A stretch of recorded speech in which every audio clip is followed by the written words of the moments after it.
बेंगलुरु ग्रामीण में NH 648 पर अनियंत्रित ट्रक पहले ट्रक से टकराया और फिर डिवाइडर पार कर सामने से आ रही बोलेरो से जा भिड़ा। पूरी घटना सीसीटीवी में कैद हो गई और तेजी से वायरल हो रही। हादसे में 3 चालक घायल हुए जबकि कई वाहन बाल बाल बच गए। हाईवे पर चलती लेन में अचानक रुकी पुलिस SUV के पीछे आ रहे ट्रक को संभलने का मौका नहीं मिला। एयर ब्रेक लगाने के बावजूद ट्रक समय पर नहीं रुक सका और हादसा नहीं टल पाया। यह घटना सुरक्षित दूरी और समय पर प्रतिक्रिया के महत्व की कड़ी याद दिलाती है।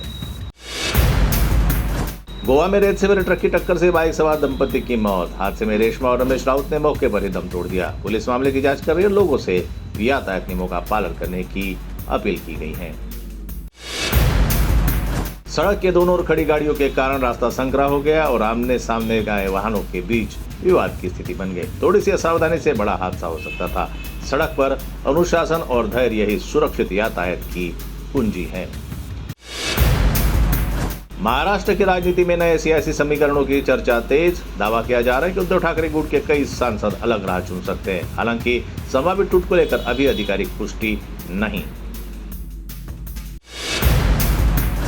दिल्ली की मुख्यमंत्री रेखा गुप्ता ने यमुना घाटों पर चलाए गए सफाई अभियान में हिस्सा लिया। उन्होंने स्वयं घाट पर पहुंचकर कचरा साफ किया और स्वच्छता का संदेश भी दिया। अभियान में बड़ी संख्या में नागरिक और स्वयंसेवकों ने भाग लिया। नागपुर में high energy medical cyclotron project को राज्य मंत्रिमंडल मंजूरी मिल गई है। 300 करोड़ रुपए की इस परियोजना से कैंसर के निदान, उपचार और अनुसंधान को नई गति मिलेगी। इससे मध्य भारत के मरीजों को उन्नत चिकित्सा सुविधाओं का लाभ मिलेगा। मुख्यमंत्री देवेंद्र फडणवीस की विशेष सौगात।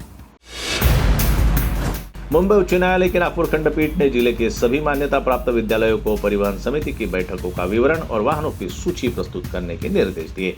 आदेश का पालन नहीं करने वाले विद्यालयों पर 50,000 रुपए का जुर्माना लगाया जा सकता है। यह निर्देश विद्यार्थी की परिवहन सुरक्षा को ध्यान में रखकर जारी किए गए।